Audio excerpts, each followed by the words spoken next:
college football weekend, and I'm hoping to get to work a little early. I woke up late today, not at 5 o'clock or 6 o'clock morning today. It was 7 o'clock.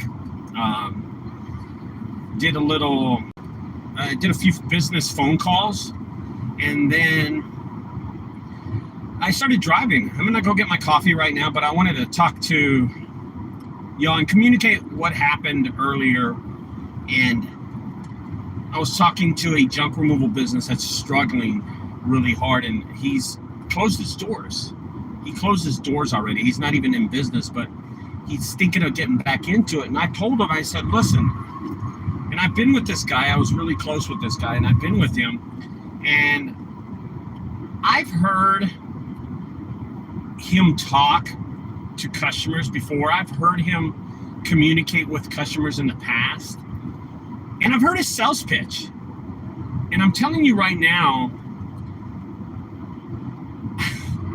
I'll be honest with you. I'll tell you right now, I'm actually doing a estimate right now on the phone. So, but here it is. I'll explain this. I've heard him on the phone talk to his customers, and no wonder he closed his doors. Junk removal and owning a junk removal business and being a junk removal owner, you have to be a good salesman. You have to have a great attitude. You have to be able to communicate with the customer in ways that you don't even communicate with your family, because you're selling yourself to a customer. I'm adjusting my phone really fast. You have to. I've heard this guy on the phone on numerous sales call, and he is the worst. He is the worst. His communication, his repertoire with the customer or the client is ultimately horrible. And people need to realize that the sales pitch in the junk removal can end you or can save you from closing your doors. Now, my friend, who I won't mention his name, is one of the worst salesmen that I've ever seen. And I think all the time, who the hell hires this guy? Then I do have another friend that's an excellent salesman. And I've heard his sales pitch before, and I'm thinking, shit, I'll do junk removal. Hell, I want to get junk and trash and put it in my yard just so he can come by and pick it up. Because his attitude is strong. His confidence is strong. The way he approaches it, he already has a relationship with the customer. So I'm going to give you some reasons how you can be successful in a sales pitch. And I've always said this in all my videos. Number one, the confidence level. The confidence level that you have with the customer can be so make it or break it. It can be so strong. It can be something that you do that's elegant. It can be an artistry, how that confidence comes off to the customer. And trust me, they will let you know. Good morning, Alex. The customer will pay you off. I mean, will show a gratitude because you're showing this confidence. It's so important that you show this. Building it up and communicating with this to the customer, that you know your service, you know your pricing, you don't have to second guess it, you know what you're talking about, is showing confidence, and the customer knows it.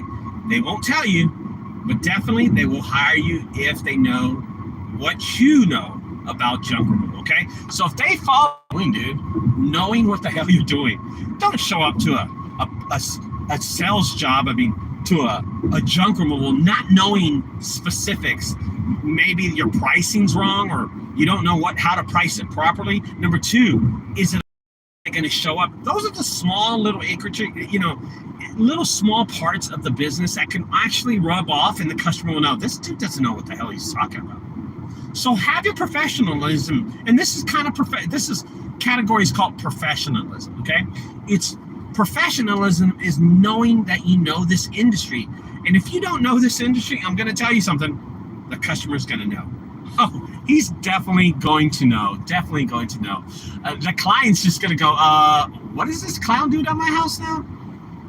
Trust me, when you show up professional, and it's not being uniformed, it's not about that, but showing that you know what the hell you're talking about and knowing your industry is so it rubs off and it shows so professional to the customer. Trust me, they will hire you if they know you have good confidence and they know what the hell you're talking about, because that is signs that you're a good salesman. Those are signs that you know what the heck you're talking about in this industry. Number 3, knowing your price. 2 things customers always think about: price and what time you can do the job, or when you can do the job.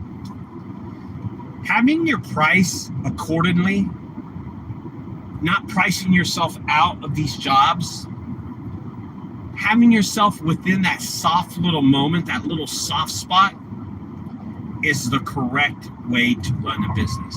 Not being over the price that they can afford, and knowing your customer, knowing the house, maybe the car they're driving, how old they are, the race they are, has a lot to do on the way that you sell a job, on the way that you price the job. So knowing your price is a big deal, okay? Knowing your price is a big deal. Johnny App 256 says, you are absolutely correct in this. Give them all the lowdown, bro. Thanks, Johnny.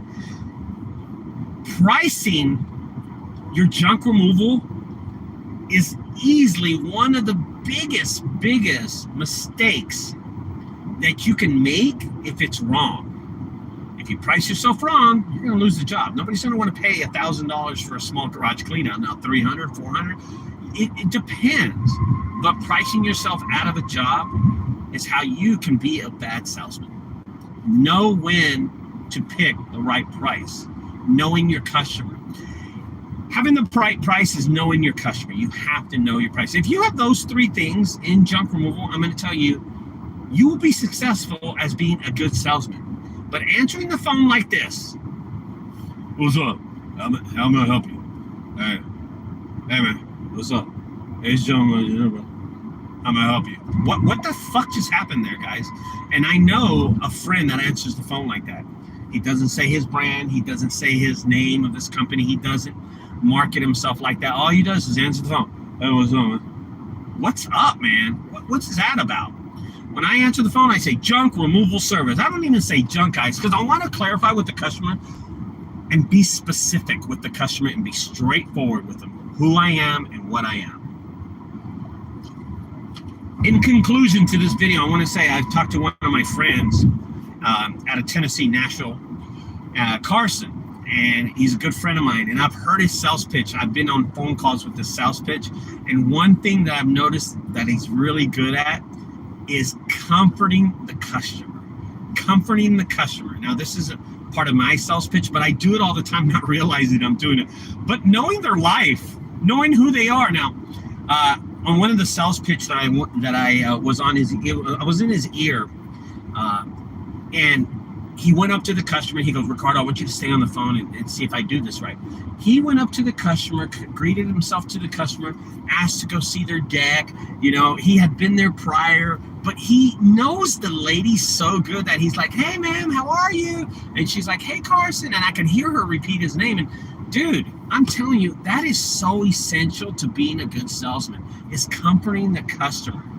Comforting the customer and communicating that you know this person and they're a part of your life. Because I'm going to be honest with you, when they pay you, the customer is part of your life, because you're going to provide that money for your family. So in somewhat kind of specific way, it does help. And overall, they can be a part of your family, okay? They're part of your business, but also they're helping you feed. Don't forget these small sales techniques, okay? So guys, with these, take these to heart. Look at this video. Keep on looking over this video, because I'm going to tell you, I've been doing this for 15 years. And I'm telling you, I'm a good salesman. I know what I'm talking about. And use these small techniques that I do. Be clear, be confident, be professional, and know what the heck you're talking about, man. And comforting is so essential. But ultimately, know your damn price. Don't overprice yourself out of a job. All right, guys, don't forget, in 2024, Dallas, Texas, is the Junk Removal Summit. Tickets are $150. And here's another thing. I'm going to throw 2 things at you today. The Junkyard Haunted House opens every weekend in October in Dallas, Texas. So if you're a local person, you're watching this video, check out my Junkyard Haunted House. You're going to see a lot of junk there because that's what we use. And I will talk to y'all later. Bye-bye, guys. Saturday morning. Bye-bye.